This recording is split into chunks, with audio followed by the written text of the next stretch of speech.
الحمد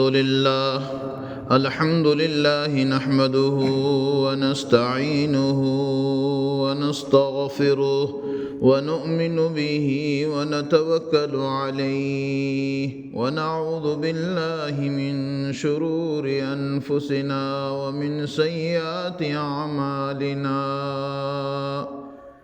من يهده الله فلا مضل له ومن يضلله فلا هادي له ونشهد أن سيدنا ومولانا محمدا عبده ورسوله أرسله بالحق بشيرا ونذيرا وداعيا إلى الله بإذنه وسراجا منيرا أعوذ بالله من الشيطان الرجيم ويل لكل همزة لمزة الذي جمع مالا وعدده صدق اللہ العظیم۔ اللہ جل جلالہ عم نوالہ نے جمعہ کا بابرکت دن ہم کو دیا ہے، اللہ قدردانی کی توفیق عطا فرمائے۔ جمعہ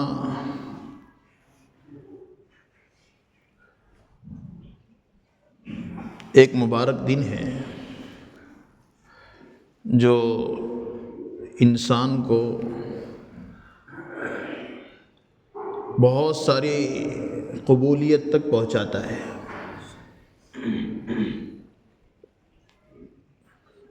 اس لیے جمعہ کے دن 5 اوقات ایسے ہیں جس میں دعائیں قبول ہوتی ہے۔ ایک تو 2 خطبے کے درمیان میں امام صاحب نیچے اترتے وقت میں، امام صاحب خطبے کو جو ہے چڑھتے وقت میں، ایک عصر اور مغرب کے درمیان میں، یعنی قبل المغرب۔ اس لیے ہر دن مغرب سے پہلے دعا کی قبولیت کی جو باتیں ہیں، کیونکہ ہر نماز کے بعد ایک دعا قبول ہوتی ہے اور مغرب سے پہلے ہی دعا قبول ہو ایسا نہیں، لیکن جمعہ کے دن مغرب سے پہلے دعا کے قبول ہونے کے اشارات ہیں، اور اس میں اللہ کے نبی نے فرمایا یہ اوقات ایسے ہیں جن میں دعائیں قبول ہوتی ہیں۔ اور صحیح روایت میں ہے جمعہ کے دن جس کسی کا انتقال ہو اللہ اس سے پوچھ گچھ نہیں کرے گا، کہ اس سے قبر کے سوالات نہیں ہوں گے۔ شارح مشکات ہے، ملا علی قاری ہے، انہوں نے سوال قائم کیا، ہو سکتا ہے اللہ کا معاملہ دنیا والوں کی طرح ہو کہ آج معاف کر دیا کل دیکھوں گا، ہو سکتا ہے جمعہ جو ہے نکل جائے، سنیچر کو اللہ حساب لے لے، لیکن آگے خود ملا علی قاری لکھتے ہیں اللہ کا معاملہ دنیا والوں کی طرح نہیں ہے، ایک مرتبہ کہہ دیتا ہے ہمیشہ کے لیے معاف ہو جاتا ہے۔ اس لیے جمعہ کا دن جو ہے بڑا مبارک دن ہے۔ آج ہمارے اپنے درمیان میں سب سے کمی جو ہے ہماری اپنی روحانیت کی ہے۔ اللہ کے بول، اللہ کے بڑائی کے جو ہے تذکرے، اور یہ چیزیں ہمارے اپنے اندر جب آئے گی تو ہمارا اپنا جو ہے معاملہ پھر اللہ کی ذات سے جڑے گا۔ اس لیے آج یہ تمام چیزیں ہمارے اپنے اندر سے ختم ہو گئی ہیں، اور آدمی جو ہے جتنے طاعت کے جو ہے کام ہیں اس کے اجروں کو دنیا میں طلب کر رہا ہے، کہ میں اگر نماز پڑھوں یا اللہ اللہ کرو، اللہ کے دین کی محنت کرو تو اس کا اجر دنیا میں مل جاوے، یہ تو نہیں ہے۔ اور جتنے کام ہیں طاعت کے اس کا اجر آخرت میں ہے، دنیا میں نہیں ہے۔ دنیا میں کیا ہے پھر؟ اس لیے وظیفوں پر اور دیگر چیزوں پر جتنا یقین ہے اتنا اللہ کے نبی کے باتوں پر نہیں ہے۔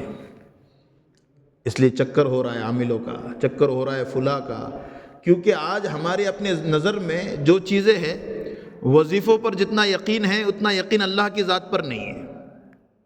میرے نبی کا ارشاد ہے جو سورہ بقرہ کے آخر کی 2 آیتیں آمن الرسول سے لے کر، جو اس کو پڑھ لے رات بھر فرشتوں کی جو ہے فرشتے اس کی حفاظت کرتے ہیں۔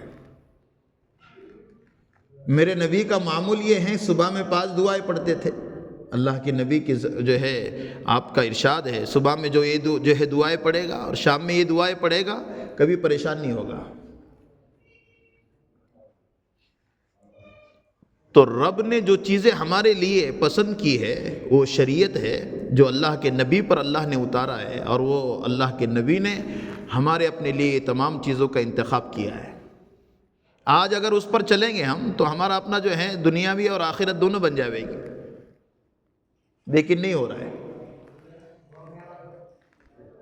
اس لیے ہمیں اور آپ کو اس بات کی ضرورت ہے کہ ہم اللہ سے تعلق کو بڑھائیں، اور اللہ سے تعلق کو بڑھانے کا سب سے بڑا ذریعہ جو ہے نماز ہے، کہ یہ اللہ سے تعلق کو قریب جو ہے کرتی ہے، کیونکہ تکلم اللہ سے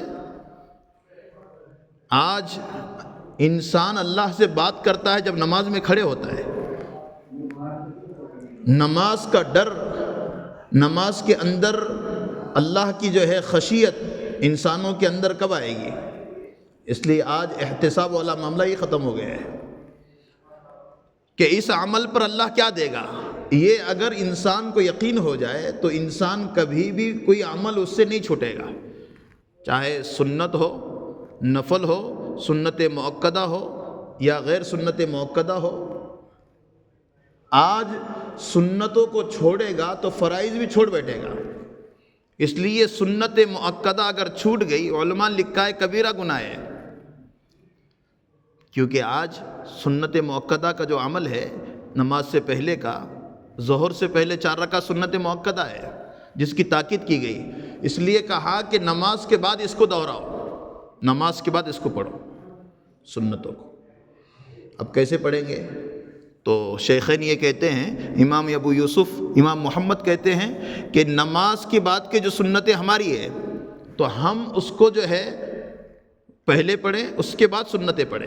بعض کہتے نہیں، نماز سے پہلے کی سنتیں 4 پڑھیں اس کے بعد 2 رکعت پڑھیں، لیکن امام محمد کہتے ہیں ایسا نہیں ہوگا۔ اب جو پیچھے جو ہے جو ٹل گئی ہے اس کو پہلے جو ہے پہلے ادا نہ کریں، پہلے 2 سنت ادا کریں پھر 4 رکعت سنت مؤکدہ ادا کریں۔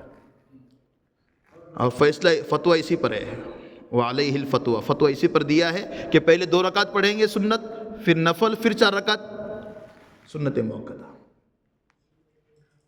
فجر کی سنتیں اگر چھوٹ جائے، یہاں تک کہ روایتوں میں ہے اگر گھوڑے تم کو روندیں پھر بھی فجر کی سنت نہ چھوٹے۔ فجر کی سنت کب تک پڑھنا چاہیے؟ علماء نے لکھا ہے فجر کی سنت کی اتنی اہمیت ہے، اگر ہم کو التحیات ملنے کی امید ہے امام صاحب کے ساتھ، پھر جب تک بھی ہم سنت پڑھ سکتے ہیں۔ امام صاحب کے ساتھ التحیات میں جو ہے جب بیٹھتے ہیں، اگر امکانات ہے کہ ہمیں مل جائے گا قائد آخرہ، جب تک ہم سنت پڑھ سکتے ہیں۔ آج یہ تمام چیزیں ہمارے اپنے اندر پیدا ہوگی اسی شکل سے، اور یہ سب چیزوں کا تعلق اللہ کی محبت سے ہے کہ جتنی محبت اللہ سے ہوگی تو عشق بڑھے گا، تو نمازوں میں دل لگے گا۔ آج عشق نہیں ہے، اس لیے کہا کہ عشق والی عبادت ہے یہ، اور عشق بڑھتا ہے جتنا جہد ہوگا، جتنی محنتیں ہوگی اور جتنا تعلق ہوگا اتنا عشق اللہ سے بڑھے گا۔ اس لیے ہم سنتے ہیں تابعین کے، تابعین کے واقعات کے 300 رکعت نوافل پڑھ رہے ہیں، اتنے رکعت جو ہے سنتیں پڑھ رہے ہیں، اور نمازوں میں جو ہے قرآن اتنا پڑھ رہے ہیں۔ یہ محبتوں کی بات ہے۔ اس لیے ہم اب کیا ہوگا، طاعت کے کام کریں گے تو آخرت میں اجر ملے گا۔ اللہ والے کہتے ہیں کہ طاعت کے کام کرنے پر دنیا میں بھی انعام ہے۔ اور کیا انعام ہے؟ ہم اللہ اللہ کر رہے ہیں، نماز پڑھ رہے ہیں، دین کی محنت کر رہے ہیں، تو اس کا اجر دنیا میں کیا ہے؟ تو لکھا ہے دنیا میں اس کا اجر یہ ہے کہ اللہ سکون دے دے گا، اس کو سکون قلب ملے گا۔ کہ آج دیکھیں کہ قرآن پڑھنے والا، نماز پڑھنے والا، جہد کرنے والا، قربانی دینے والا، یہ مطمئن قلب ہے، اس کا دل مطمئن ہے، اور جب دل مطمئن ہوگا تو اس صورت میں نیند آئے گی، ذہن جو ہے صحیح چلے گا۔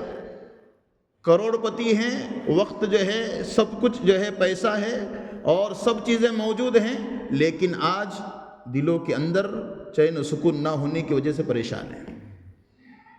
سب چیزیں موجود ہیں لیکن گولیاں کھا کھا کر نیند آ رہی ہے۔ طاعت کے کاموں کا اجر اس کا جو ہے دنیا میں، اس کا بدلہ اطمینان قلب سے ہے، دل مطمئن ہو جائے گا۔ اللہ ہم سب کو سمجھ عطا فرمائے۔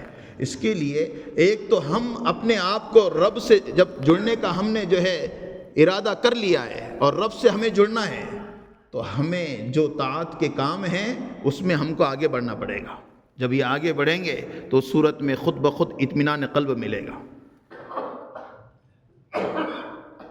اللہ ہمیں توفیق عطا فرمائے۔ میں نے جو سورت پڑھی ہے، سورت کا ترجمہ اور سورت کے معنی جو ہے مختصر وقت میں ہم اس کی تفسیر کریں گے۔ وَيْلٌ لِكُلِّ ہُمَزَةٍ لُمَزَةٍ، ویل کہتے ہلاکت کو، وَيْلٌ لِكُلِّ ہُمَزَةٍ لُمَزَةٍ، ہمزہ لمزہ، یہ دونوں سے اللہ کے نبی جو ہے، نبی نے فرمایا کہ دونوں چیز ہلاکت والی ہے۔ ہمزہ بھی ہلاکت والا، لمزہ بھی ہلاکت والا۔ ہمزہ کہتے غیبت کرنا، لمزہ کہتے ہیں تہمت لگانا۔ دونوں چیز شریعت میں صحیح نہیں ہے۔ قرآن کی تفسیر ہے، آج امت میں یہ تمام چیزیں اللہ سے محبت نہ ہونے کی وجہ سے اور دل کا فساد ہونے کی وجہ سے، کیونکہ دل قلب ہے۔ آگے التی تطلع علی الافئدہ، افئدہ کے معنی دل کے ہیں، کہ دنیا میں جو جلے گا نا تو وہ جلے گا بظاہر جو ہے، لیکن وہاں پر یہاں پر تو آدمی بھاگ سکتا ہے، لیکن آخرت میں کہاں بھاگے گا؟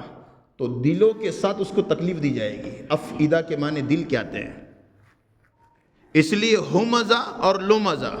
ہمزہ کہتے ہیں غیبت کرنا، ہلاکت ہے اس کے لیے جو غیبت کرتا ہے۔ سب سے بڑی فضولیات کی جو چیز بنی ہے آج، اللہ کے دین پر اور شریعت پر اور جو ہے زندگیوں کو صحیح رخ پر نہ لانے کی وجہ سے آج امت کا اکثر وقت غیبت میں جا رہا ہے، غیبتوں میں، اور غیبت کرنے والا کبھی ترقی نہیں کر سکتا ہے، چاہے کہیں کا بھی ہو۔ اور کیونکہ قرآن کی جو تفسیر ہے اس کا تو ہم انکار نہیں کر سکتے، نعوذ باللہ من ذالک۔ غیبت کرنے والا ہمیشہ ناکام رہے گا۔ اور غیبت کی تعریف کیا ہے؟ غیبت کس کو کہتے ہیں؟ غیبت کہتے ہیں کسی کے پیٹھ پیچھے ایسی بات کرنا، اگر وہ سن لے تو اس کو یہ بات بری لگے۔ غیبت کی تعریف ہے کسی کے پیٹھ پیچھے ایسی بات کرنا، اگر وہ سن لے تو اس کو وہ بات بری لگے، یہ غیبت ہے۔ اور غیبت کا گناہ زنا سے بڑھ کر ہے، الغیبت اشد من الزنا، غیبت کا گناہ زنا سے بڑھ کر ہے۔ اس لیے آج ہزاروں کے دل توڑ رہے ہیں ہم۔ حافظ ابن قیم کہتے ہیں کہ انسان کا دل مثل الزجاج ہے۔ مثل الزجاج کس کو کہتے ہیں؟ کانچ کی طرح ہے۔ کہ انسان کے، کیونکہ کہا کعبۃ اللہ کے توڑنے سے بڑھ کر انسان کے دل کے توڑنے کا گناہ ہے، کہ کعبۃ اللہ ٹوٹے گا تو پھر سے اس کی عمارت بن سکتی ہے، لیکن انسان کا دل ٹوٹے گا وہ کبھی جو ہے بن نہیں سکتا ہے۔ کبھی بھی دیکھے گا نا، معافی بھی کرے گا، معاف جو ہے مانگنے کے بعد معاف بھی ہو جائے گا، لیکن دل اس کا واپس۔ اس لیے حافظ ابن قیم کہتے ہیں مثل الزجاج کا لفظ ہے کہ انسان کا دل شیشے کی طرح ہے، شیشہ ٹوٹ جائے تو اس صورت میں جڑ نہیں سکتا ہے، جڑ بھی جائے تو اس کی خراش ہمیں نظر آئے گی کہ یہاں سے ٹوٹا ہے۔ اس لیے آج غیبت بہت بڑی سزا بنی ہوئی ہے، اور انسان کو غیبت کرنے کی وجہ سے خود کی بے برکتی محسوس ہو رہی ہے کہ میں غیبت کرنے کی وجہ سے کیسا ہو رہا ہوں۔ سب سے بڑا لایعنی آج غیبت سے، آج دیکھیں کبیرہ گناہ ہے، علماء نے لکھا ہے جو غیبت کرتا ہے وہ کبیرہ گناہوں میں شامل ہو جاتا ہے۔ آج اس کے سمجھ میں نہیں آ رہا ہے۔ گھر کے اندر ایک بھائی کی غیبت، اتنا مزہ آتا ہے، اللہ اکبر، اگر کہیں اس کو چائے نہیں، یہ پارٹی کرے گا، اگر اس کے فیور میں آ جائے نا اور غیبت دوسروں کی سننے لگے تو اس صورت میں کہے گا کہ بھئی یہ میرا آدمی ہے، پارٹی آپ نے تو ہریانہ پہ جانا ہے، اپنے کو ادھر جانا ہے، اور نہ جانے کیا کیا کہ میرا آدمی ہے۔ غیبت کر کر کر مال بھی جا رہا ہے اور بڑا گناہ ہو رہا ہے۔ اور اچھے سے تلبیس ابلیس میں لکھا ہے، تلبیس ابلیس میں، کہ انسان کے بعد شیطان جو آتا ہے نا جماعت والوں کے پاس جماعت کی شکل سے، مولانا کے پاس مولانا کی شکل سے۔ ہم جو ہے جلالین پڑھ رہے تھے، شیخ حنیف صاحب اللہ ان کی عمر میں برکت عطا فرمائے، ہمارے اپنے شیخ جن سے ہم نے بخاری پڑھی ہے، تو وہ اچانک ہم بخاری جو ہے حضرت گھنٹے میں نہیں آئے تو ہم نے قرآن لے کر بیٹھ گئے کہ ہم قرآن پڑھیں گے، حضرت تو گھنٹے میں نہیں آ رہے، تو پورے بچے حفظ یاد کر رہے ہیں، تو اچانک وہ آ گئے۔ آنے کے بعد کہا بچوں یہ بھی تلبیس ابلیس ہے۔ کہا یہ کیسے حضرت، یہ کیسے؟ قرآن پڑھ رہے ہم۔ کہا شیطان نے تم کو یہ سوچ تمہاری بنا دیا کہ یہ اگر جلالین پڑھے گا، اس کی شرح دیکھے گا، اس کی آیت کا ترجمہ دیکھے گا، یہ ہزاروں لوگوں کو بتائے گا، تو اس نے قرآن پہ لا کے تم کو رکھ دیا کہ قرآن پڑھو، قرآن یاد کرو، ایک آیت کی تفسیر معلوم ہو جائے گی، ہزاروں کو بتائے گا، اس وجہ سے تم کو تفسیر سے اٹھایا، قرآن پہ لا کے رکھ دیا۔ عالم کے پاس عالمانہ حیثیت سے آئے گا، داعی کے پاس داعیانہ حیثیت سے آئے گا، غیبت کروائے گا۔ اس لیے سب سے بڑا گناہ قرآن کی آیت ہے، 30واں پارہ ہے، ہم نمازوں میں اس سورت کو پڑھتے ہیں، اس سورت کی تفسیر ہے ہومزہ، کہ غیبت کرنے والا ہلاکت میں ہے، اور غیبت کرنے کا گناہ انسان کو سمجھ میں آئے گا تفسیر کی شکل سے کہ غیبت کیا ہے۔ کسی کی پیٹھ پیچھے اس کی ایسی بات بولنا، اگر وہ اس کو معلوم ہو جائے، اس کو برا لگے، یہ غیبت ہے۔ اور غیبت ہر ایک کی ہو سکتی ہے، بیٹے کی غیبت بھی ہو سکتی ہے، بھائی کی غیبت بھی ہو سکتی ہے، بیوی کی غیبت بھی ہو سکتی ہے، نہیں بولے میں صحیح بول رہا، اور ایسا بول کر مجھے بولنا نہیں چاہیے، بہت کچھ ہے مجھے یاد، بہت معلوم ہے، لیکن بولنا نہیں ہے، لیکن بول رہا ہوں، ایسا بول کے 1 گھنٹہ بولتا ہے وہ، بولنا نہیں ہے، اللہ معاف کرے، بولنا نہیں ہے، لیکن کیا کروں، بولنا پڑ رہا ہے، ایسا بول کے 1 گھنٹہ بولتا ہے۔ سب سے نیکیوں کو کھانے کا ذریعہ غیبت ہے۔ ماں عائشہ نے کہا کہ فلاں ٹھنگنی ہے، اس کی غیبت کی ٹھنگنی بٹکی، تو اللہ کے نبی نے فرمایا اے عائشہ تو نے ایسا جملہ کہا ہے، اگر یہ جملہ میٹھے سمندر میں ڈال دیا جائے تو وہ میٹھا سمندر تیرے بول سے کڑوا ہو جائے، تو نے ایسا کہا ہے۔ ہم تو ایسے القاب سامنے نہیں بولتا ہے، پیچھے بولتا ہے، پیچھے بولے، اگر وہ سنے تو اس کو برا لگے، یہی تو غیبت ہے، سامنے نہیں بولے گا، ہمارے عیبوں کو پیچھے کھولے گا۔ اور سب سے بڑا آج دعوت کی محنت کی، اندر کی، اور جو ہے عبادتوں کی، قرآن پڑھنے کی، اندر کی جو روحانیت کے نہ بننے کا سبب بن رہی وہ غیبت ہے۔ اللہ ہماری حفاظت فرمائے۔ غیبت، اور غیبت سے ایک بات یاد رکھو، میری نیکیاں اس کو پارسل ہوگی اور اس کے گناہ مجھے آئیں گے، جو جس کی غیبت کر رہا ہوگا۔ ایک اللہ والے کی غیبت ہو رہی تھی، تو وہاں سے مجمع میں سے وہ ساتھی اٹھے اور جا کے کہا اللہ والو تمہاری غیبت ہو رہی ہے، تو انہوں نے کہا کیا؟ اور فلاں کر رہا ہے، آپ کی اتنی محبت ہے لیکن میں نے آج کیا دیکھا، وہ آپ کی غیبت کر رہا ہے۔ تو وہ گئے مارکیٹ میں اور انہوں نے مٹھائی خریدی، اور مٹھائی خریدنے کے بعد جو ہے وہ جو ساتھی لے کر آیا مخبر، اس کو دیا اور کہا کہ جاؤ جس نے غیبت کی اس کو دے آؤ۔ حضرت وہ اچھی باتیں نہیں، بری باتیں آپ کی کر رہا تھا، آپ کو سنے نہیں آئے شاید، کہا کہ وہ برائی کر رہا ہے تب تو کہہ رہا ہوں، جاؤ اس کو دے کر آؤ۔ وہ گئے اور جانے کے بعد دیا، کہا کس نے دیا ہے؟ کہا جس کی تم 2 گھنٹے سے غیبت کر رہے ہو نا، وہ اللہ کے بندے نے دیا ہے۔ اوہو، غیبت کرنے پر مٹھائی، یہ کیسا ماجرا ہے؟ تو اللہ والے سے پوچھا کہ تم نے مٹھائی کیسے دے دی؟ کہا انہوں نے بڑا کام کیا میرا۔ وہ کہا وہ کیسے؟ کہا جب وہ غیبت کر رہا تھا اس کی نیکیاں مجھے پارسل ہو رہی تھی اور میرے گناہ اس کو جا رہے تھے، تو سب سے بڑا کام تو یہ ہے کہ گناہ ختم ہو رہے تھے میرے، اس لیے میں نے اس کی خوشی میں مٹھائی دی ہے۔ تو جب اس کو معلوم ہو گیا تو اس نے کہا کہ ایسا ہے، میں تو نمازیں پڑھتا ہوں، سب کرتا ہوں، اگر میرے گناہ میں جو ہے ان کے گناہ مجھے آ رہے ہیں، میری نیکیاں اس کو جا رہی تو کیا فائدہ ہے؟ کہا اے اللہ آج سے میں غیبت نہیں کروں گا۔ سب سے بڑا گناہ غیبت ہے، سگے بھائی کا گوشت کھانے کے برابر گناہ ہے، سگے بھائی کا گوشت کھانے کے برابر۔ اور صحیح اس میں اللہ کے نبی کے زمانے میں 2 عورتوں نے غیبت کی، اور غیبت کر کر کے روزہ تھا، مرنے کے قریب ہو گئی، اللہ کے نبی کے پاس لایا گیا، کہا کہ اللہ کے نبی نے پیالہ دیا، کہا کہ اس میں جو ہے قے کرو، قے جب کی گوشت کے لوتھڑے اس میں نکلے، کہا کہ تم نے سحری میں کیا کھایا تھا؟ کہا گوشت کو ہاتھ تک نہیں لگایا ہے، کہا صبح سے شام تک جس کی تم نے غیبت کی ہے تم نے اس کا گوشت کھایا ہے۔ آج غیبتوں کو ہلکا سمجھا جا رہا ہے، اور سب سے بڑی بے برکتی یہ ہے کہ اللہ مال سے محروم کرے گا۔ غیبت کرنے والوں کو اللہ والے کہتے تہجد کی توفیق نہیں ملے گی، جو غیبت کرتا ہے وہ اٹھ نہیں پائے گا۔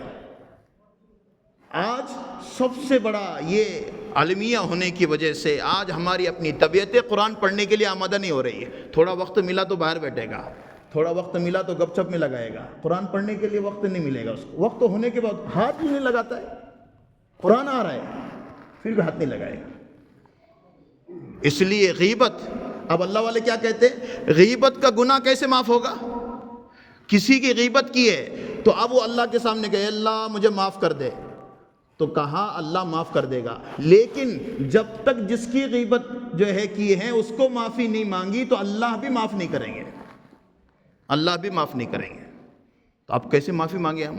فلاں کی میں نے غیبت کی ہے، فلاں کا جو ہے یہ کیا ہے، اب اس کو غیبت کی بولے تو وہ کہے گا کہ بھائی تو نے کیا غیبت کی میری؟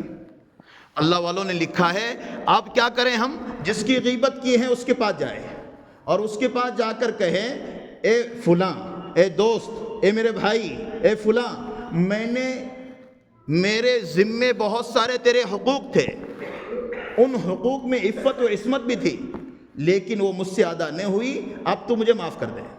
چاہے 2002 کی غیبت ہو، 5 کی غیبت ہو، 10 کی غیبت ہو، 15 میں کی ہو، 16 میں کی ہو، 2022 میں کی ہو یا کل کی ہو، اس سے ایسی معافی مانگے اے بھائی تیرے بہت سارے حقوق میرے ذمے تھے، وہ حقوق مجھ سے ادا نہیں ہوئے، ان میں عفت و عصمت بھی تھی، وہ مجھ سے ٹل گئی ہے اور نقصان پہنچائے، تو مجھے معاف کر دے۔ اگر وہ معاف کر دے تو غیبت کا گناہ اور غیبت والا معاملہ ہم سے ختم ہو جائے گا۔ آج مارکیٹ میں غیبت کو بہت ہوشیاری والا عمل سمجھا جا رہا ہے اور اسی کو ذہین سمجھا جاتا ہے جو جتنی زیادہ غیبت میں مہارت رکھتا ہے۔ اس لیے غیبت نہ کریں، غیبت سے بچیں۔ اللہ دیکھو ہماری اپنے جو ہے قرآن و حدیث اور نماز اور اللہ کا تعلق، ہم یہ سب چیزوں میں ہماری اپنی طبیعتوں کو لگا کر اگر غیبتوں کے ذریعے سے گناہ لے رہے تو کیا فائدہ ہے؟ ہومزہ لومزہ کہتے ہیں تہمت لگانا، کسی پر تہمت، غیبت کے گناہ سے بڑھ کر جو ہے تہمت کا گناہ ہے، وہ اس کا جو ہے اس کے اوپر کچھ بھی نہیں ہے، یہ اپنی زبان سے تہمتیں لگا رہا ہے، میرا اس کا جو ہے کھٹ گیا یا پھر جو ہے کھٹپٹ ہو گئی ہے، ناراضگی ہے، تو اس وجہ سے جو ہے اس کے سامنے اس پر ایسی تہمتیں لگا رہا ہے، اور کیا سمجھتا ہے میں صحیح کر رہا ہوں، جو کر رہا ہوں صحیح کر رہا ہوں۔ علماء نے لکھا ہے تہمت کا گناہ بہت بڑا ہے۔ آج یہ تمام چیزوں سے انسان بہت دور نظر آ رہا ہے۔ نماز پڑھنے کے بعد مسجدوں میں غیبت ہو رہی ہے، مسجدوں میں تہمت کی باتیں ہو رہی ہے، اور کیا کہتے ہیں میں نماز پڑھتا ہوں، میں اللہ اللہ کر رہا ہوں نا، تم کو معلوم ہے کیا؟ اور 2 گھنٹے غیبت کر رہا ہے، 2 گھنٹے جو ہے 1 گھنٹہ جو ہے ایک دوسرے کے بارے میں تہمتیں لگا رہا ہے۔ سب سے بڑا گناہ ہے، اس وجہ سجدوں کا اثر ہمیں محسوس نہیں ہو رہا ہے، قرآن پڑھنے کا اثر ہم کو محسوس نہیں ہو رہا ہے۔ اللہ والے بچا کرتے تھے بہت ساری چیزوں سے کہ غیبت سنیں گے بھی نہیں۔ اب غیبت سننا ہے، اب 4 بیٹھے، ہم تو کوئی فرشتے نہیں ہیں، 4 بیٹھے، 4 بیٹھنے کے بعد غیبت شروع ہو گئی فلاں کی، تو ہم ہاں میں ہاں نہ ملائے، ہاں صحیح ہے، تم تو صحیح بول رہے ہیں، وہ تو بہت ساری باتیں میرے پاس بھی ہے ابھی، وہ میں بول نہیں سکتا ہوں، ایسے بول بول کے اس کو اچکاتا ہے۔ اب 4 لوگ بیٹھے، ایک کی غیبت ہو رہی ہے، تو کیا بولے معلوم ہے؟ اب غیبت سے بچنے کا طریقہ دیکھو، ان کے اندر بہت ساری خامیاں ہیں، برائی ہے، لیکن ایک اچھائی یہ ہے کہ وہ 5 وقت نماز نہیں چھوڑتے یار، ایک اچھائی یہ ہے کہ ہمیشہ صدقہ کرتے ہیں، پیسے لوگوں پر لگاتے ہیں، ایک خوبیاں بیان کریں۔ اگر ہم گناہوں سے اور غیبت سے بچنا چاہ رہے تو اس کی خوبیوں کو بیان کریں. جس کی غیبت ہو رہی تو گناہوں سے ہی بچے گا. اس لیے ہمزہ سے بچیں، لمزہ سے بچیں. آگے کیا ہے؟ الذی جمع مالا وعددہ، وہ جو مال کو جمع کر کر کے رکھے، گن گن کر رکھے. عددہ، گن گن کر رکھتا ہے. مال خرچ کرنے کے لیے آ رہا ہے. مال کا بھی حساب ہے اللہ کے پاس، کہاں سے کمایا، کتنا کمایا، کیسے کمایا، کیا کیا، گن گن کے رکھ رہا ہے. جس نے جو ہے دیا وہ اپنے لیے مانگ رہا ہے تو دینے کے لیے تیار نہیں ہے. جب گھر بنانا ہو تو نکلتے ہیں، دیگر چیزوں کے لیے نکلتے ہیں. اللہ کی قسم ضرور گھر سوسار چیزیں، لیکن اللہ کا بھی کچھ حق ہے، اللہ کے دین کا بھی کچھ حق ہے، لگانے کا بھی کچھ حق ہے. جب یہ لگائے گا اور اپنے آپ کو پھر دیکھے گا کہ اللہ کے دین پر لگانے پر اللہ کیا دیتا ہے. ہم نے اللہ کو نہیں دیکھا ہے لیکن ایمان ہے، نبی کو دیکھا نہیں، ایمان ہے، قرآن کو اترتا دیکھا نہیں، ایمان ہے. ایسے ہی مال لگانے پر کیا اللہ دے گا، اس پر بھی ایمان ہے کہ اللہ ایک کا 10 دے گا. اللہ لگانے پر ہر چیز کو ہمارے لیے سہولتوں کا راستہ ہموار کرے گا. شریعت پر نہیں لگا رہا ہے، قرآن و حدیث پر نہیں لگا رہا ہے. لگائے گا تو اللہ کی قسم اللہ اس کو دینے کے راستے ہموار کریں گے. اس کے لیے وہ جو گن گن کر رکھتا ہے. ہاں اس میں اشارہ ہے، تفسیر میں لکھا ہے کہ زکوٰۃ بھی بعض لوگ اپنے آپ کو بچاتے زکوٰۃ دینے سے. زکوٰۃ جو فرض ہیں وہ زکوٰۃ فرض ہیں، جیسے نماز فرض، روزہ فرض، ایسے زکوٰۃ فرض ہے. اگر زکوٰۃ نہیں نکالی، 1 روپیہ مال میں رہے گا زکوٰۃ کا، پورے مال کو ختم کر دے گا. اس مال کی حفاظت ہوتی ہے، اس جان کی حفاظت ہوتی ہے جو زکوٰۃ نکالتے ہیں. پورا نکالے. آج نہیں نکال رہا ہے. بولے 100 روپیے کو 2.5 روپیے، 1000 روپے کو 25 روپے، 10,000 کو 250 روپے، 1 لاکھ کو 2,500 روپے. کتنا مال ہے؟ اتنا تو اللہ کہتا ہے. اور اللہ کیا کر رہا ہے کہ قرض حسنہ دو مجھے. زکوٰۃ کے متعلق دیکھو، وَأَقْرِضُ اللَّهَ قَرْضًا حَسَنًا، بہترین قرض ہے. اللہ کہتا ہے قرض کس کو کہتے ہیں؟ ہم آپ کو 2000 دیں، لینے کی نیت سے دیتے ہیں. ایسے اللہ کہہ رہا ہے دنیا میں زکوٰۃ دو اور مرنے کے بعد مجھ سے لے لو. اللہ دینے والا ہے. آج اللہ کے بندوں پر لگانا، بڑا دل رکھ کر، اللہ کی قسم جو لگاتا ہے اللہ اس کو کبھی ضائع نہیں کرے گا. اور ایسے ہی زکوٰۃ ہم پر فرض ہیں، زکوٰۃ کو ہم پورا نکالیں. دیکھو پھر اللہ کیسے مطمئن القلب بنائے گا. اور گمان کرتا یحسب ان مالہ اخلدا، اور گمان کیا کرتا ہے یہ اس کے پاس ہمیشہ ہی رہے گا. مال کسی کے پاس ہمیشہ نہیں رہتا ہے، یہ آنا جانا لگا ہوا ہے. گمان یہ کرتا ہے مال اس کے پاس ہمیشہ رہے گا، کبھی نہیں رہے گا. یہ عزت، یہ مال، یہ اللہ کی دین ہے. اللہ چاہے کروڑ پتی کو روڑ پتی بنا دے، روڑ پتی کو کروڑ پتی بنا دے. وہ اللہ چاہے عزتوں کو چھین لے، وہ اللہ چاہے مال دینے کے بعد وہ مال کو چھین لے. کتنے لوگ ایسا گھمنڈ کرتے ہیں، لیکن جب وہ جو ہے شکل صورت بن جاتی ہے اللہ چھین لیتا ہے. اس لیے مال ہمیشہ رہنے کی چیز نہیں ہے. جتنا اللہ کے لیے بھروسہ کر کے جو لگائے گا اللہ اس کو اتنا دے گا اور اس کا مال ہمیشہ برقرار رہے گا.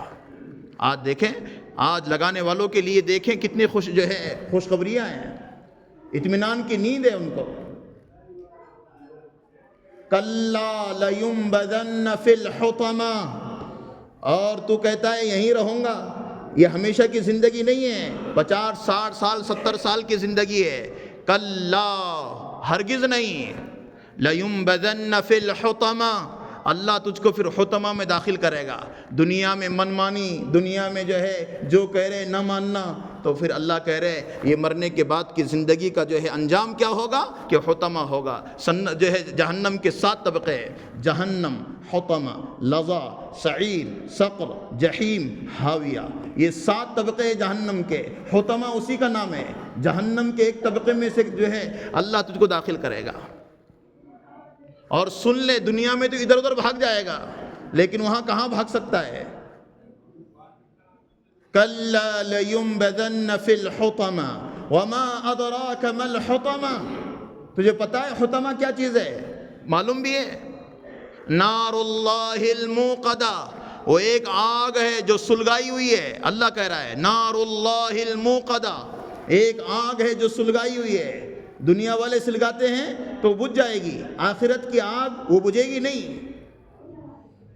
آج اس انسان کو کہا جا رہا ہے اے بندے غیبت سے بچ جا، جو ہے بچنے والا بن جا، اپنے آپ کو تہمت سے بچا لے، اپنے آپ کے مال کو اللہ کے دین کے لیے مال کمانے میں تو یہ تمام چیزوں کی جو ہے رکاوٹیں پیدا ہو رہی ہیں. نمازوں کا اہتمام نہیں، قرآن پڑھنے کا اہتمام نہیں، ماں باپ کا احترام نہیں، اللہ رسول کا احترام نہیں، ایک دوسرے سے میل جول کیسا ہو رہا ہے؟ یہ سب مال کی وجہ سے ہو رہا ہے نا، یہ گھمنڈ ہے. اور یہی چیز جو ہے قرآن کہہ رہا ہے، پتہ ہے تم کو کل قیامت کے دن حطمہ آئے گا. وما ادراک ما الحطمہ، حطمہ کیا ہے؟ نار اللہ الموقدہ، وہ آگ ہے جو اللہ نے سلگائی ہے. التی تطلع علی الافئدہ، افئدہ کہتے دل کو. یہاں دنیا والے اگر دیں تو صورت میں تھوڑا سا، لیکن وہاں دلوں کے ساتھ انسان کو چٹخا دیا جائے گا. دلوں کے ساتھ جب دل کی تکلیف ہوتی ہے نا تو آدمی کو پھر وہ لگتا ہے صحیح اب جو ہے یہ کام نہیں کروں گا. دو چار ڈنڈے لگ جائے تو اس صورت میں آدمی کہے گا کہ بھئی بعد میں اور کر لیں گے، لیکن وہاں تو دلوں کی تکلیف ہے. انہا علیہم مؤصدہ فی عمد ممددہ، یہ سب کے سب تکلیفیں ہمیشہ کی ہے، اور یہ ہمیشہ تکلیف میں انسان رہ نہیں سکتا ہے. اس لیے بھائیو، ایک تو یہ ہے اپنے آپ کو غیبتوں سے بچاؤ اور تہمتوں سے بچاؤ. اور مال یہ آنا جانا اسی وجہ سے ہے. آج اللہ نے لگائے رکھا ہے کہ تو نماز کتنی پڑھتا ہے، جو جتنا زیادہ مالدار اتنا اللہ سے قریب. آج وہی وقت ہے، اس لیے ہم یہ نہ سمجھے میرے بال کالے ہیں ایک دن سفید ہونے والے ہیں، آج میں جوان ہوں کل کو بوڑھا ہو جاؤں گا. ایک دن آئے گا ہمارے اپنے لیے وہ تمام جو ہے انتظام کیے جائیں گے جو قبر کی شکل سے ہیں. آج وہ تختے مارکیٹ میں آ چکے ہیں جو قبر کے اندر رکھے جانے والے ہیں. ہاں آج وہ کپڑا مارکیٹ میں آ چکا ہے جو ہمارے بدن کا کفن بننے والا ہے. ایک دن انجام وہی ہے، لیکن سمجھنے والے کے لیے سب سے بڑا سمجھدار انسان کون ہے؟